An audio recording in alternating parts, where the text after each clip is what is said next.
My name is Todd Sevig, and I am the director of the Student Counseling Center called Counseling and Psychological Services, CAPS, here at the Michigan campus, and I'm also one of the co-chairs of this conference. And it's just so wonderful to see you all here. Trish and I were reflecting at lunch.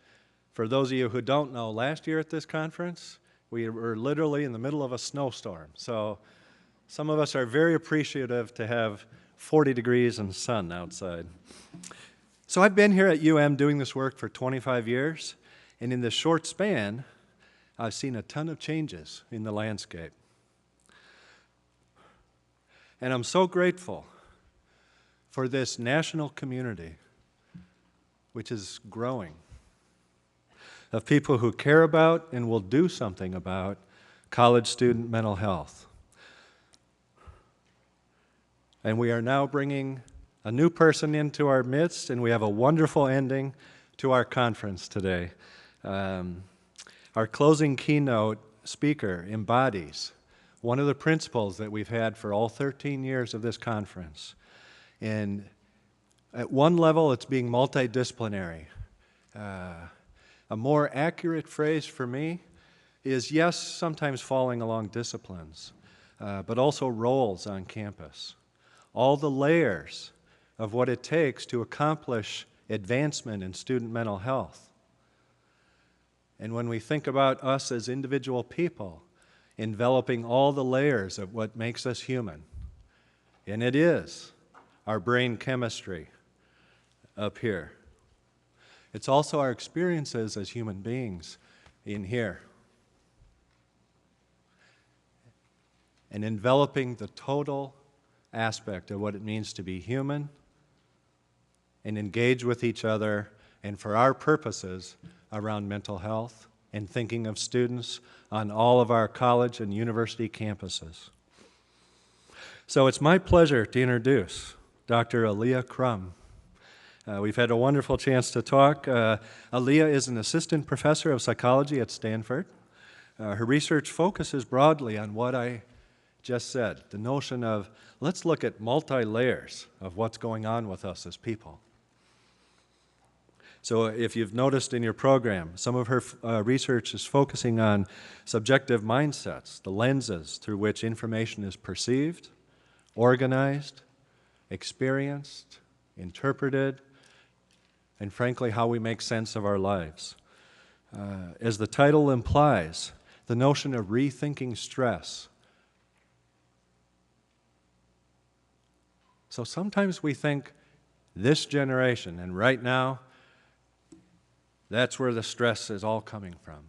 I had an occasion, just a 10-second story here, I had an occasion just yesterday to talk to someone who was 70, 80 years old. I'm not sure how old she was. But she was a student a long time ago and has been retired many years. And you know what she talked about? She talked about how college was extremely stressful for her, and some of the content is exactly what all of us are dealing with. So if we start from the premise that stress may always be part of us, and one of the panelists this morning talked about stress may be part of the human experience, what are some new cutting-edge ways that we can manage this, experience this, and use this to our advantage? And I think Dr. Crum embodies that. So please join me in welcoming her. Thank you so much. Thank you. It's really an honor to be here. It is a little colder for me than California, but I guess it's all relative. It's just been a real honor to see all the amazing work that you're doing in your respective places and across the country, working on improving the health, the well-being, the vitality of our students. It's just an incredible, important place for us all to put our heads and work together. So before I begin and tell you a little bit about the research and the ideas that I've been working on, I want to take a moment to have you reflect on a personal level. So I want you to take a few minutes to think about a time in your own life where you've experienced a substantial amount of personal or professional growth. So a time in your life where you really rose to a new level of being, a new way of understanding the world. So as you think about that for a minute, then I'll ask you a second question. Did that time not invariably involve some stress or some struggle? You know, would that same level of growth or transformation be possible without that level of stress or struggle? You know, some psychologists would argue that true transformative change can't happen without some crisis, stress, or struggle.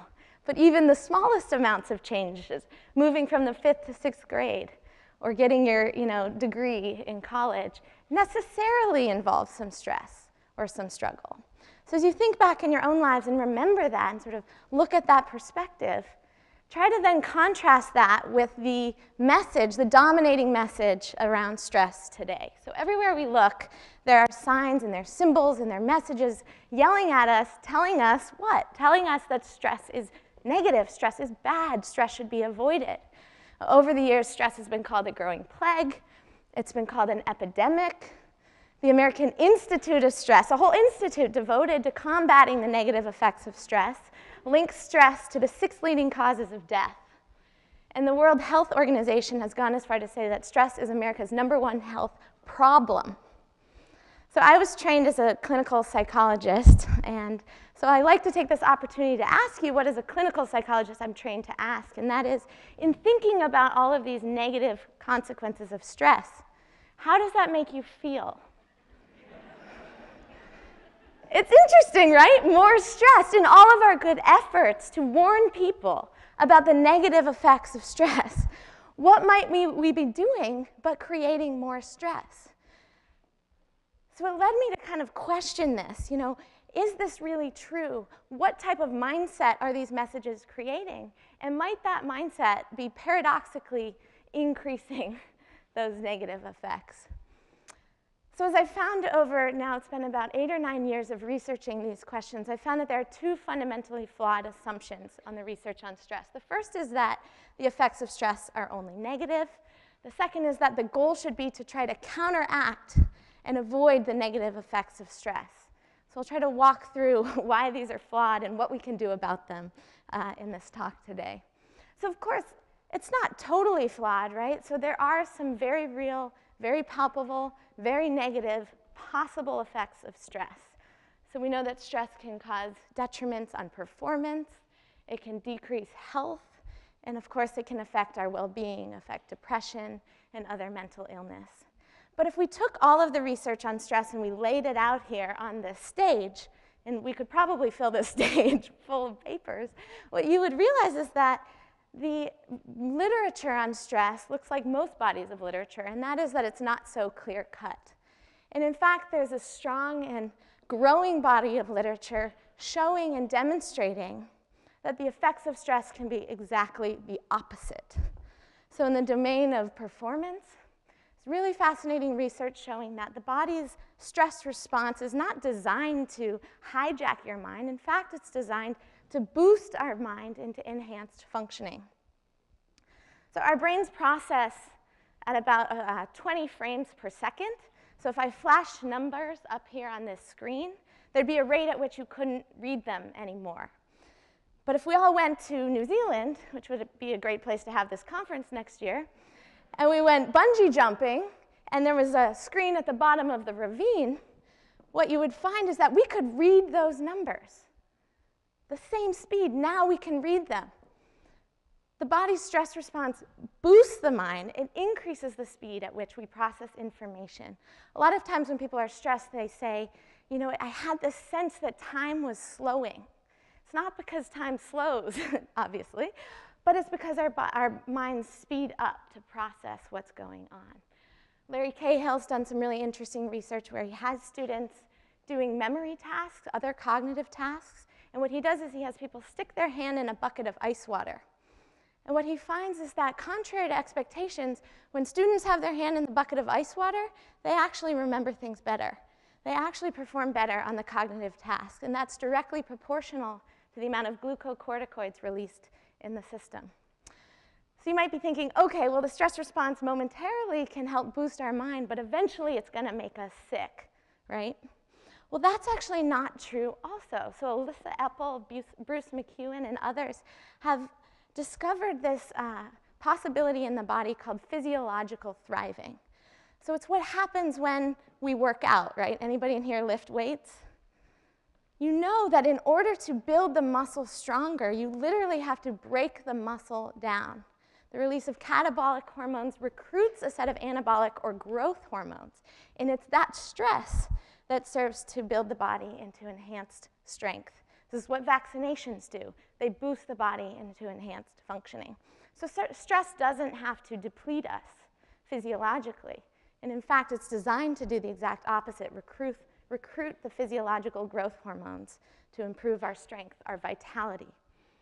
And then the last area, well-being, you might think, okay, maybe that's short-term or moderate stressors, but the really severe stressors, those are ultimately going to affect our sense of well-being, our mental health, right? And in some cases, that's true, but there's also a strong and growing body of literature showing that in some cases, even the most severe traumas in the military and domestic abuse, sometimes some people have the exact opposite effect, where they experience an increased depth of connection, an increased sense of purpose in life, an increased sense of meaning, not in spite of that stressor, but actually because of it. So I present this research not to try to argue or persuade you that the effects of stress are only enhancing and not debilitating, but basically just to point out that the true nature of stress is not so simple, and in fact, it's quite paradoxical.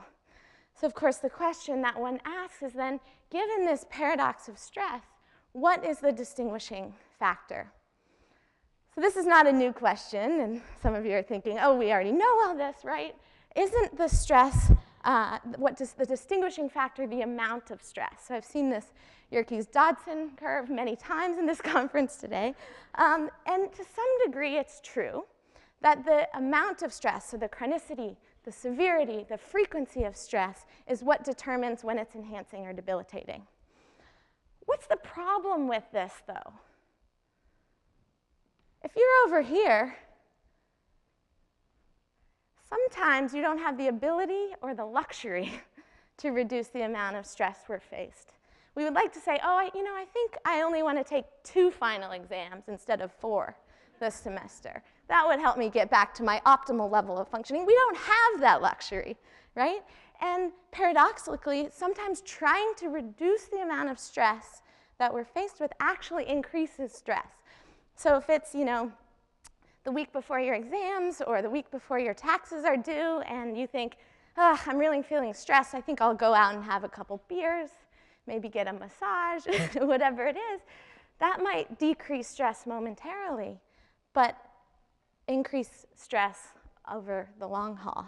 So we don't have the luxury, or we have counterindicated effects when we try to reduce stress. So then we think, okay, well, maybe it's not just about reducing stress, but what we need to do is teach people how to gain the right psychological, social, physiological resources so that we can manage that stress.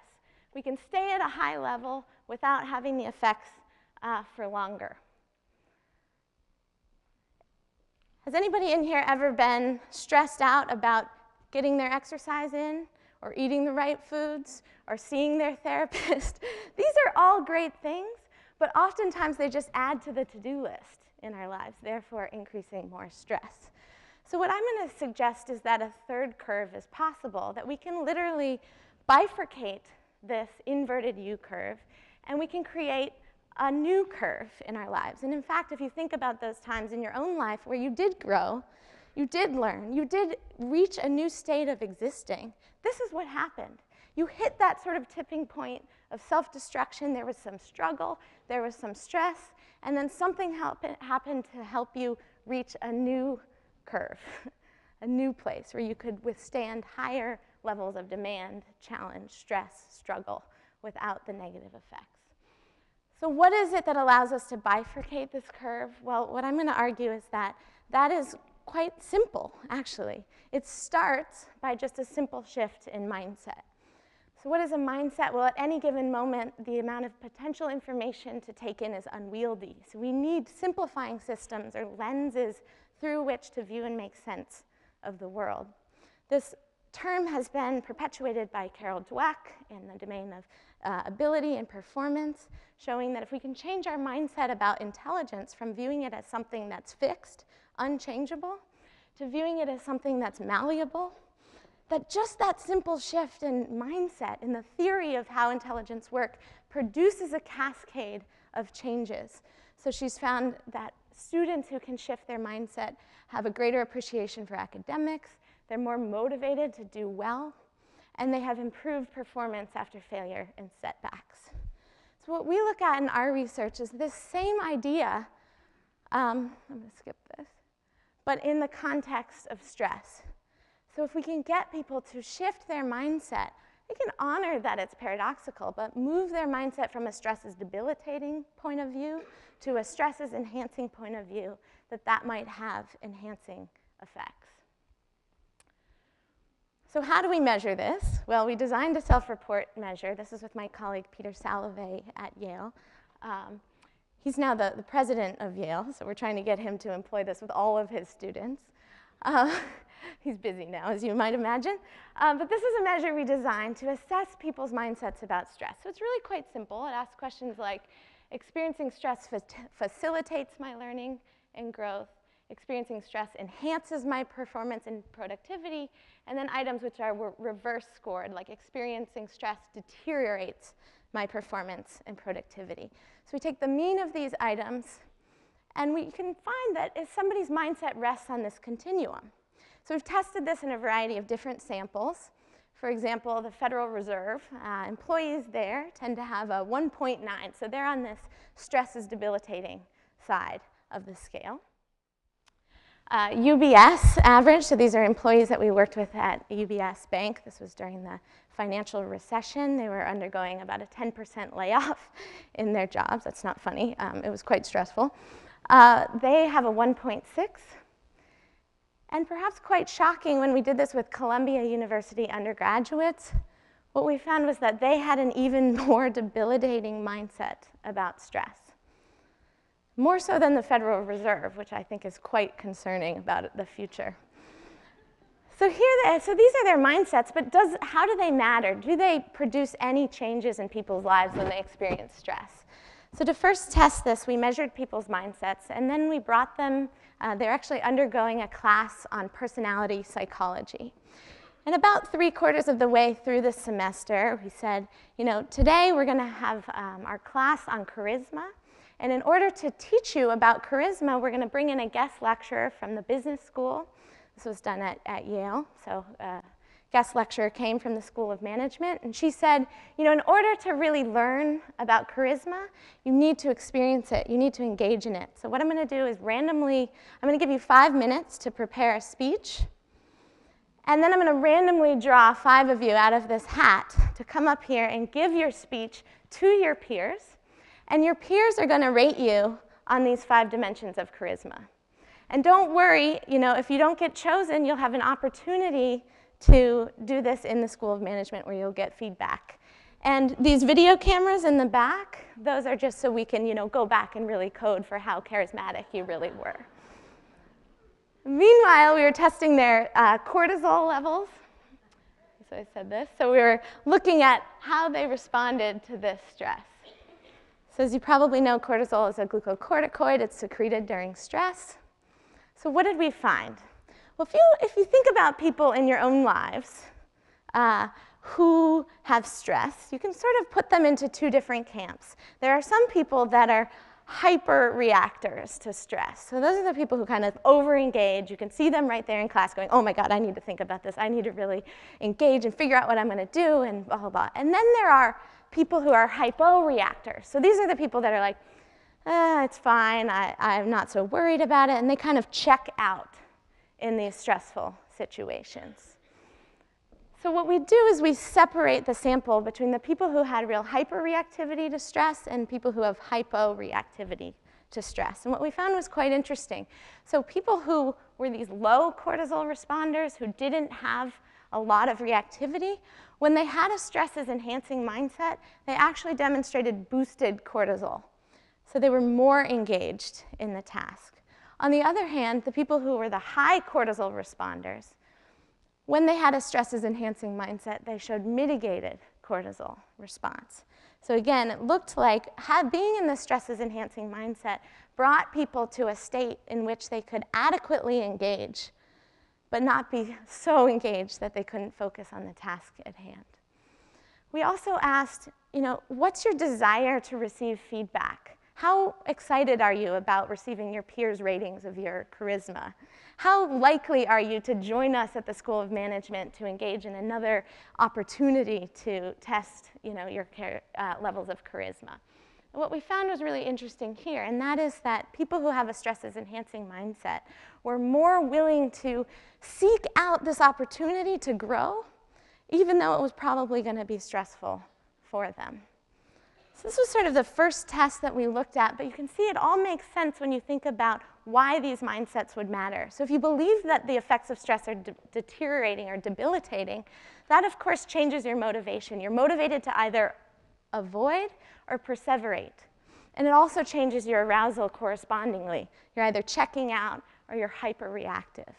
But if we just shift the mindset, that whole cascade changes. Now the motivation is not to avoid or perseverate. It's to meet the underlying demand, to approach the stress, to utilize the stress.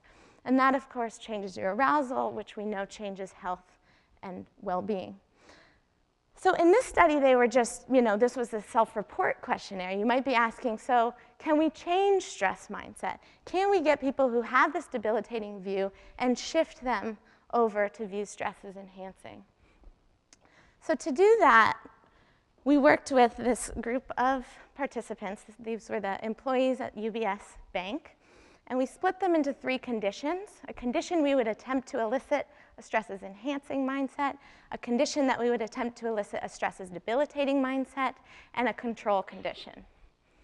And how we did that was really quite simple. We created these multimedia film clips that presented true research anecdotes and facts about stress, but were oriented towards one or the other of these viewpoints.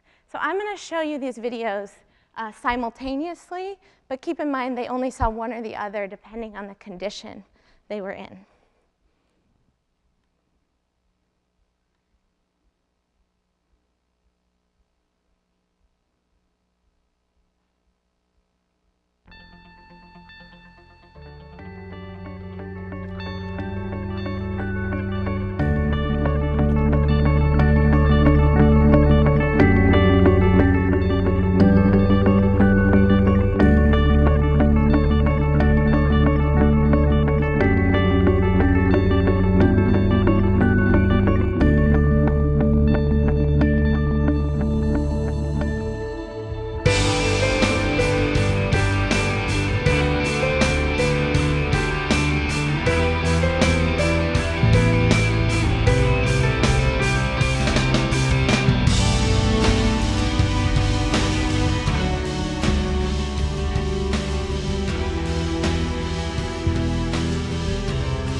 Get the point, yes? It's interesting, right? Like just 2 totally different windows, lenses, through which to view true and factual research and options or possibilities that occur when we experience stress. So our question was, what would just priming these different mindsets do to people in terms of their health and their well-being, their performance? So as I mentioned, we had these 3 conditions. The people in the stresses, and the enhancing and debilitating conditions watched 3 videos about the nature of stress oriented towards one of these mindsets, Monday, Wednesday, and Friday in the morning before the bell rang to begin their day. And we measured them on a variety of things. We measured them on their mindset. We measured them on their symptoms related to anxiety, so headaches, backaches, insomnia, muscle tension.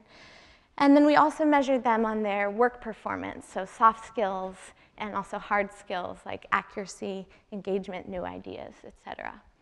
So what happened? Well, people changed their mindsets quite readily. So those who watched the stress is enhancing videos reported a more enhancing mindset about stress. Those who watched the debilitating mindset reported a more debilitating mindset about stress, and the control group didn't change at all. More interestingly, those who saw the enhancing videos reported a decrease in these negative symptoms around stress. And they also reported increases in their work performance. So this was just after a week of work watching these simple 3-minute video clips. So that's great. You know, as a researcher, I think, oh, fantastic, we can publish this. But not so practical, right? Because here we are, we're manipulating people's mindset by showing them biased film clips. We can't exactly do that in the real world. I mean, we do all the time, but it's not as useful as if we could give people the complete nature, be straight up with them. Say, hey, you know, we don't really know. There are all sorts of possibilities that occur from stress. But there are two ways you can look at this, and it seems as though taking a stress-enhancing mindset can have self-fulfilling effects. Might you want to choose that mindset? So this was our question that we engaged in to create a training or an intervention that would, you know, be more disseminable. So this was essentially the training. So it was, the original training was a 2-hour live training where we talked about, just as I did with you today, the nature of stress. We also talked about the power of mindset. So I do work on mindset more broadly, how our beliefs about food change our physiological response to food, how the placebo effect in medicine is a robust and consistent demonstration of how the belief that we are going to be healed recruits healing properties in the body. And so we talked about this idea that our beliefs can have self-fulfilling effects. And then we walked them through a 3-step process to choose a stress-enhancing mindset. So the steps are really quite simple. The first one was, instead of denying stress, pretending it's not there, can you acknowledge stress? Can you simply state, I am feeling stressed? This is really hard. You know, I'm at Stanford now, and I hadn't heard this term before, but they say there's a duck syndrome, which happens at Stanford, in which the students on the surface try to present to everybody like they're just totally calm, and everything's fine, and everything's cool, and everything's great, but under the surface, they're really fluttering, struggling to stay afloat. Having come from the East Coast, I know that we have the exact opposite problem, which is to tell everybody how crazy things are all the time. So somewhere in the middle. But the acknowledging stress isn't the venting and complaining, nor is it the denying. It's the saying straight up, I am stressed, this is why I'm stressed, and these are my typical reactions to it. The second step was, instead of trying to avoid the stress, trying to, you know, move yourself away from it, it was quite dramatically different, and that was to welcome the stress. So why do we welcome the stress in our lives? It's quite simple. We don't get stressed about things we don't care about. So if I told you Johnny was failing school, it wouldn't necessarily stress you out. Unless, of course, Johnny was your son, or your student, or somebody you cared about, right? So we have stress in our lives because it's part and parcel with our desire to grow, our desire to achieve the things in our life or maintain the things in our lives that we value, that we care about. So when we try to avoid the stress, what we're often doing is distancing ourselves from our values, from our goals, from a sense of meaning. The third step is, once we get people to realize that, to sort of approach and welcome the stress, then the task is, how do you not spend your time, money, effort, and energy trying to counteract the stress response, but to utilize the stress response? So to be able to channel the increased energy, the narrowed focus, to be able to see the opportunities inherent in the stress. This doesn't mean seeing the stressor as a positive thing, but to view the experience of being in the midst of stress as potentially enhancing. So these are the 3 steps. If you're interested in them, I've written papers on them. We can talk at greater length, but that's just sort of a bit of an overview. So what we did with the original UBS group was we then re-randomized them into a training condition and into a waitlist control. So the training condition got the training right away, so this 2-hour live training. And the waitlist control got the same training, but it wasn't until after the second set of measures.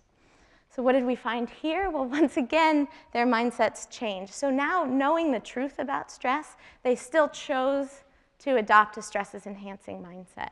And again, that was accompanied by significant reductions in the negative health symptoms they were experiencing and increases in work performance. This was after 4 weeks, but we followed them up 6 and 8 weeks later, and these differences maintained.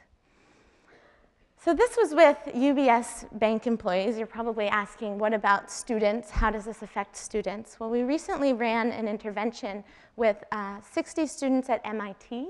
These were students undergoing their interphase program, so they're underrepresented minority students, and they come to MIT to get to know each other and get some pre-work in classes before the full-blown semester begins. So we worked with 60 of these students, and we split them into 2 conditions. One condition got the stress mindset training that I just described to you. The other condition got a traditional stress management training. So this is what you typically see in stress management, which is telling people to avoid stress through time management, prioritization, telling people to reduce stress through deep breathing, and then helping them counteract stress by engaging in exercise and other healthy behaviors. These are all good things, don't get me wrong, but oftentimes they're presented to people through this mindset of stress is bad, you need to do these in order to reduce it. So what did we find? Well, this was 6 months following the training. So the original training was in July, and we followed them up in November. And what we found was that their perceived levels of stress were no different from one another. So both the people in the stress management training and in the stress mindset training were experiencing the same amount of stress.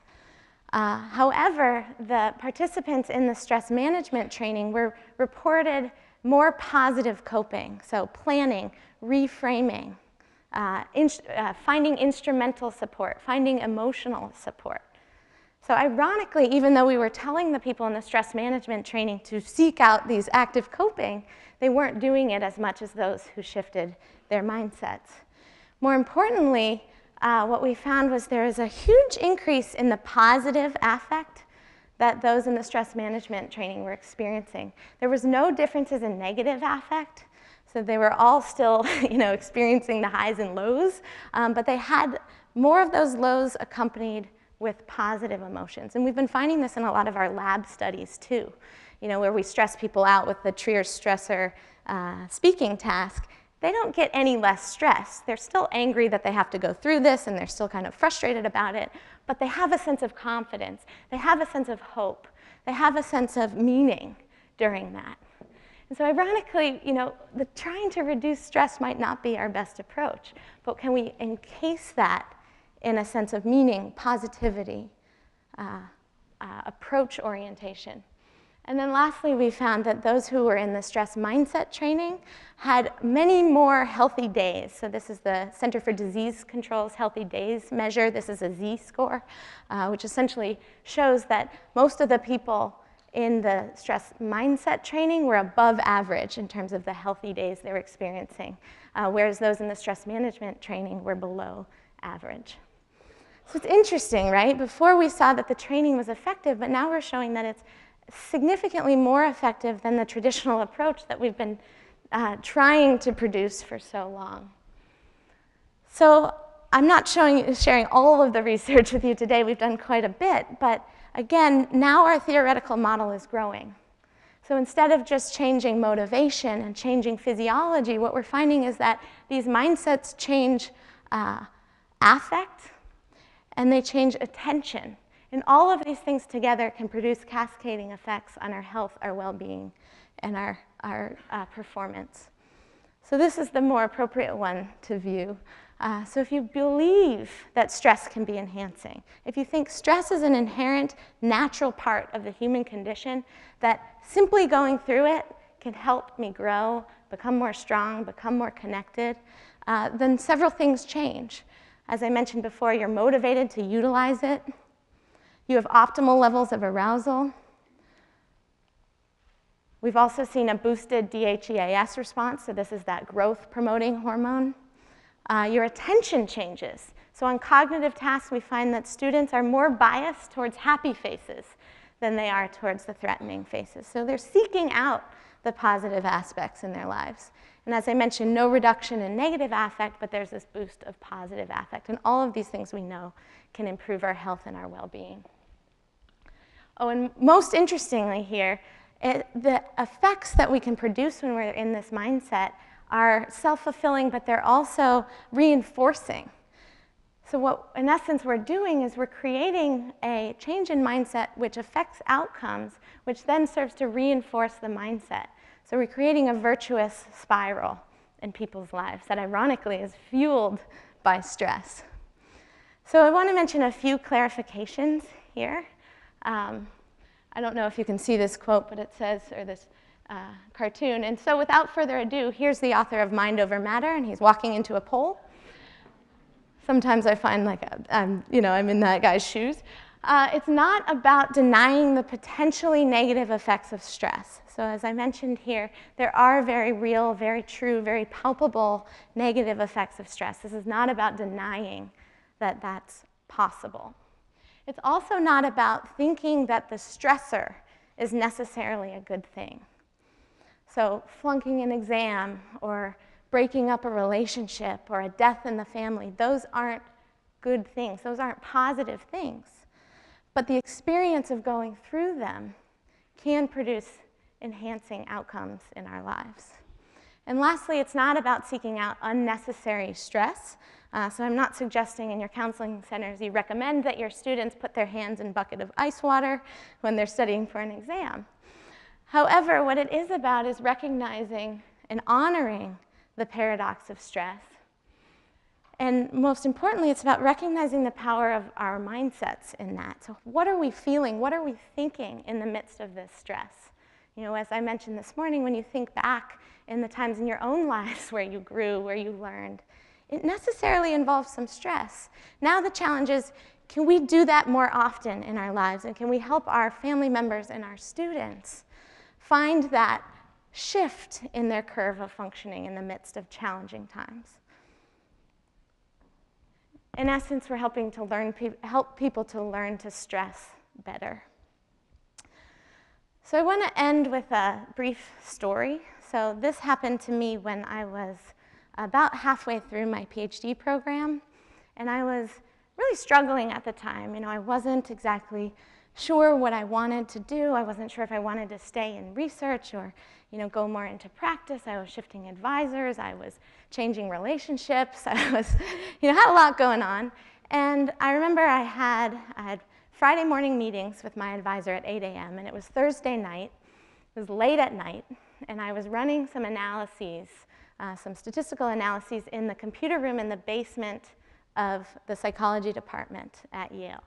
Now, if you've ever been in this building, if you've ever been in the basement of the building, it's very dark. It's very cement.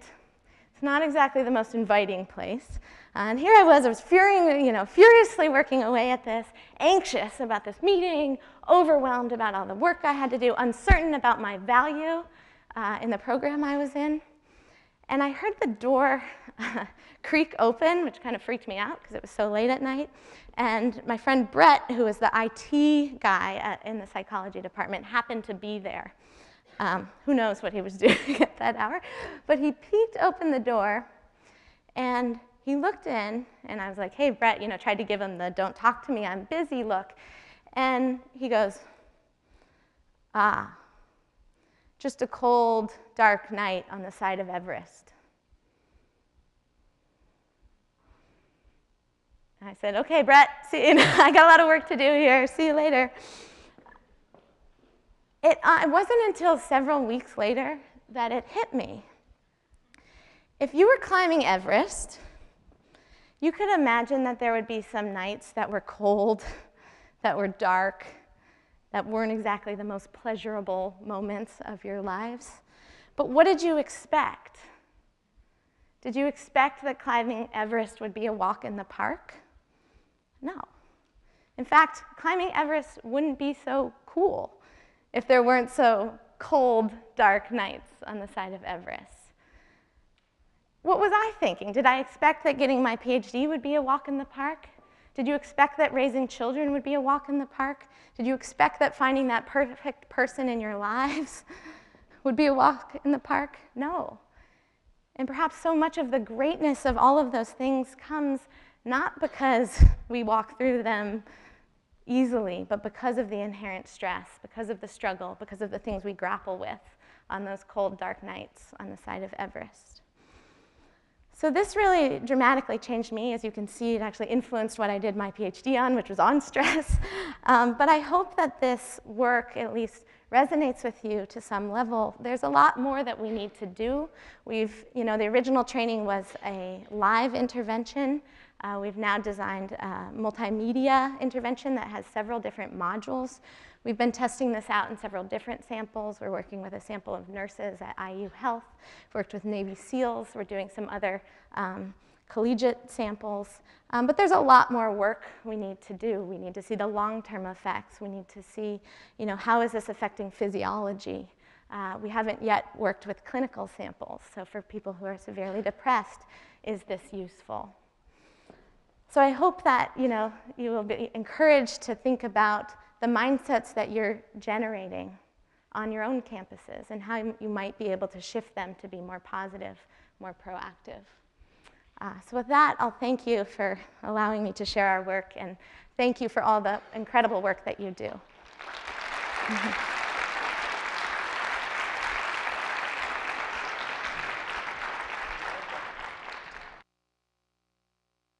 I have about 10 minutes, I'm told, for questions, so I'm happy to have a discussion.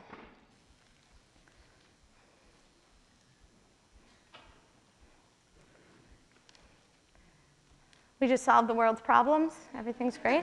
Fantastic. I'll see you later. I know it's been a long conference. You're anxious to get home. Do I really have to? Oh. Do I have to use a microphone? Yeah, so please use the mic because I think they are recording this. So we'll start here. Thank you. Thank you. I wanted to ask you to say a little bit more about mindset, maybe with different cultural variables like gender and race, ethnicity, if you have any information about that.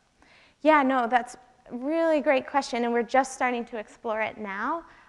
So we haven't seen dramatic differences in our samples in terms of gender or race, but most of those samples have been, in the U.S. collegiate. So we haven't looked at sort of international samples, and I might imagine that there's differences in sort of more Western versus Eastern views on this. And to be honest, we've only looked at, if we've glossed over that, we haven't really dove down to see how, what are the differences there at a more nuanced level, but I think that's really something important that we need to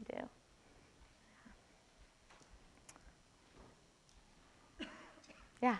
So you mentioned that you're careful to kind of qualify that you're not trying to say that certain stressors should be regarded as good things, but I could see maybe when you deliver the intervention that some people kind of take it too simplistically, then maybe they slip into embracing kind of bad things in their life, like maybe a bad relationship or not getting enough sleep. And have you found ways to kind of correct people if they take it in kind of the wrong direction? Mm-hmm. Yeah, no, I think that's critical. So I think it's paradoxical, right? I think that actually when people welcome stress in their lives and take the opportunity to acknowledge, I'm really anxious in this relationship. Can I welcome that? Well, why do you welcome it? Because there's something in there that you care about. It's because I care about my well-being. I care about being able to express myself in my relationship. I care about enjoying life, embracing the challenges with somebody. When they start to recognize what it is that they really care about in that relationship and focus on that instead of the stressor, what we found is people are actually more likely to disengage if it's not working. So we need to do more, more work around making sure that that link gets made in the trainings. So what does it mean to utilize stress? It doesn't mean to just soak it in and experience it. Sometimes it means, okay, maybe I'll take this moment in which I'm totally overwhelmed and not okay to change some things around, to maybe get out of the relationship or pick one fewer extracurricular, or but it's driven not, the key difference is it's driven not from an attempt to avoid the stress, but from oh, I care about well-being, work-life balance, energy, sleep, and then they make those choices. So that's where we're headed, but making sure that that's in there and people capture that is important. Yeah, over here. Have you developed any analogous training paradigms for placebo effects? Ooh, we're working on that right now. So my colleague, Ted Kapchuk, who directs the programs for placebo studies at Harvard, so most people think that placebos won't work if you know it's a placebo, right? So if you're told, you have anxiety, here's a medication, but actually it's a placebo, that it won't work. And what he's found is that that's not true. So they've designed open label placebo studies. So they've done this with migraines, anxiety medications, and irritable bowel syndrome. They bring people in. They say, we're going to give you this, this thing of pills here. We want you to take them every day. It's important that you take them every day. We also want you to know that these have no active ingredients in them. They are a placebo. They do nothing. But we know that in your condition, placebo effects work. And what they find is that in these open label trials, people get healthier. Their irritable bowel syndromes decrease. Their migraines go away. They have less pain. It's fascinating, right? So Ted and I argue, he thinks it's about the symbol of taking a pill, but I think what he's done is quite powerful, which has shifted the belief or the expectation in the drug to the belief that the mind can cure. And I think if we can do that with our children, with ourselves, that many wonderful things can happen. We need to figure out how to harness it and do it better. So if you have ideas, let's chat after. Thank you. Thanks for your talk. That was great. It's really interesting data and story, and fits really well with mindfulness research, which is also something I'm really interested in. I'm wondering a little bit about how mindset influences behavioral response to stress, and if you're finding that some of the positive outcomes of those situations, health outcomes, work performance outcomes, may be due to when you have this better mindset, you choose reactions to stress that are going to lead to a better outcome. And so it's not just the mindset itself, it's your behavioral reaction, and how that might translate to students who are feeling overwhelmed or stressed and choose, instead of to go out drinking, to do something productive like make a list or prioritize or talk to their professor rather than wallow in stress. Yeah, definitely. So I think the answer is both. The answer is we've seen in the research and the science that shifts in mindset can have an immediate and direct effect on our physiology. So even in that moment, before an exam or during the exam, the shift in mindset can change the hormones that you're experiencing during stress. But I think to create the most optimal results, when we have the most optimal results, it's through both direct effects on physiology and through changes in behavior. And so we saw with the MIT students that they did exactly what you're suggesting, which is they coped with it better. They engaged with it more. They sought out support. They planned ahead, right? And so I do think a lot of that is going on, but I also think that the mindset shift changes things directly as well. Mm-hmm. John Graydon, University of Michigan. First, thank you. It's truly, these are the kinds of thinkings that we need out of the box, and you're doing it. An observation first, just on a comment you made just a few minutes ago, and then a question. The observation is just all of us need to think out of the box on a word that gets imprinted with us. So there's a lot of research right now that shows that the placebo response, when you really look at certain things, for example, most perhaps, are associated with changes in mu opioids that are being secreted in the brain. And we don't think that way. I mean, well, gee, this doesn't have an active ingredient that comes from a pharmaceutical company of which we're aware. That doesn't mean it's not doing anything. And what you're doing is you're observing that and probably picking up on some of it. That's just a sidebar. The question is, what strategies do you have in place for following some of the participants long-term and then translating these into actually some clinical studies that might even have long-term? Because that's really what would be the payoff. The follow-up is the great provider of truth. Yes, definitely. Thank you. Yeah, anybody who's interested in the placebo research should go on the Harvard program in placebo studies. There's amazing neuropsych work showing that, you know, it's not just that it changes your subjective state, but we have bioneurochemicals that get secreted when we're on a placebo, and they're different. If you're on a pain placebo, it's, you know, it triggers opioids. If you're on an anti-anxiety placebo, it triggers, you know, parasympathetic nervous response. But so the long-term question, yes, so we're figuring that out now, and honestly, I think this is a good opportunity for people to think, you know, in their clinics themselves, how we might do this. With the MIT students, for example, this is a system that they have in place that tracks these underrepresented minorities, not just through the 4 years, but through their lives. And my colleague, Modupe Akinola, who I did this with, her husband was one of them. And he had his, you know, 30-year reunion with them. So that's one way we're going to be able to follow up with them. So these 40 students were our initial run. We're hoping to be able to do this year after year after year, and then be able to track them. We have in the spring, we're doing an experience sampling method where we'll be able to get their stress, their affect, et cetera, during final exam period, and also track that against their exam scores. That's terrific. I just can't sit down when I'm hearing that, because I would love to see something evolve from this. There's a study that's been underway here, Srijan Sen, where thinking, how does he study stress, and looking at cortisol and actually measuring hair cortisol, because then you can get it over time, ended up actually saying, where do you find stress that's kind of built in and maybe you can't do too much about it, and decided to look at medical interns, baseline, and then starting their internship and following them through. The number has now reached 7,000, and they're following them over time, what you just said, longitudinally, looking at it almost like the Framingham model, and how one looks at these people for 25 years and they're sort of agreeing.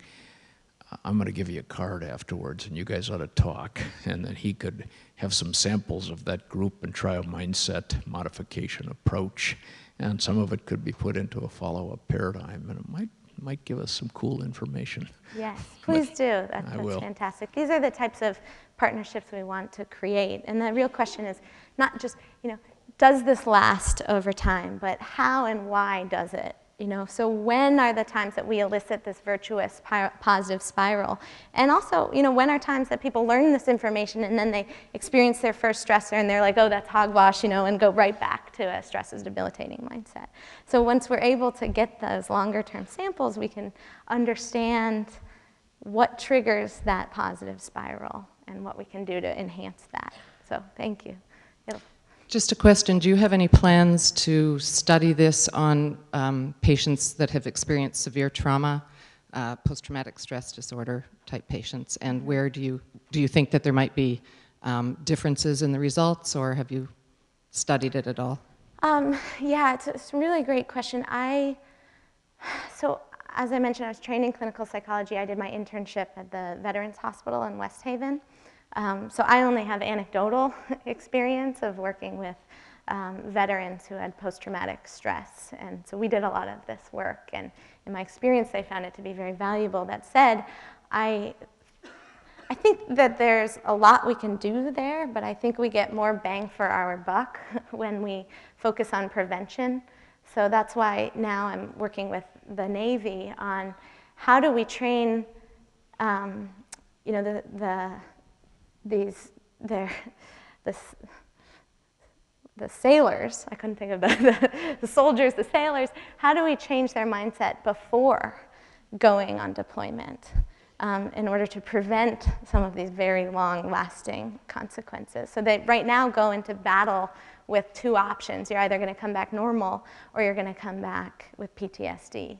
So putting out a third option is huge, right? So we're doing a lot of that preventative work. That said, I do think that there's a potential to work in clinical settings. So again, another opportunity for partnership. My colleague Crystal Park does a lot of that work at Connecticut. So thank you again. Those were great questions. And feel free to email us if you have any other questions or ideas for collaboration. Send me your thoughts. Thank you. We have one last question. One last question.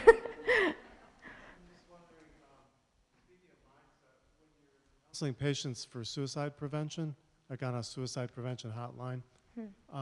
Changing mindset in an urgent situation is really critical.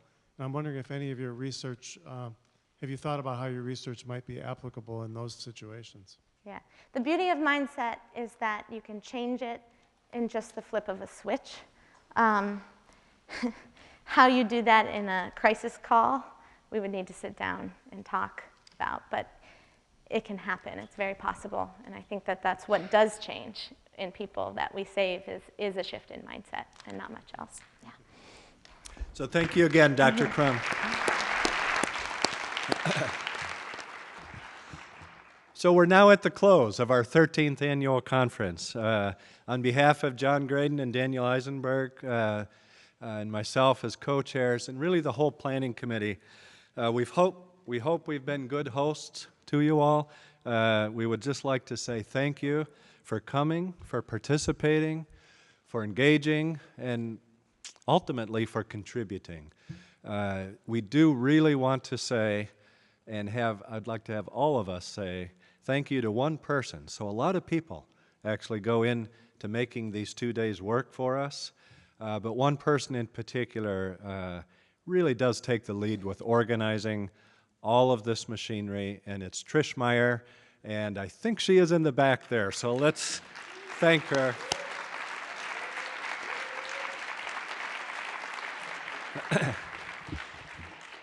So one other thought, maybe most importantly, I'm not sure. As all of us leave and arrive back home, whether it's 100 feet away here on campus or on either ends of the country, please use. You know, John said something way cool today at lunch, brought up the concept of voice. So as we leave and go home and go back to our homes, please use the concept of voice. Use your voice, your literal voice, your conceptual voice, your written voice, your loud voice, your angry voice, your compassionate voice, your quiet voice, your voice filled with tears of sadness if a loved one is going through a mental illness or a mental health issue, your voice of joys, your voice which was once silenced and now flourishes, a voice filled with wisdom. Use that voice. And if at times you don't have the energy to even have a voice, find someone who does and join together. Let's use our professional training voices. Let's use our voices as consumers of mental health services, our voices as faculty, as staff, and as students on all of our campuses. Because the larger collective needs them all, and in fact, is defined by all of our voices working together. So thank you, and safe travels home.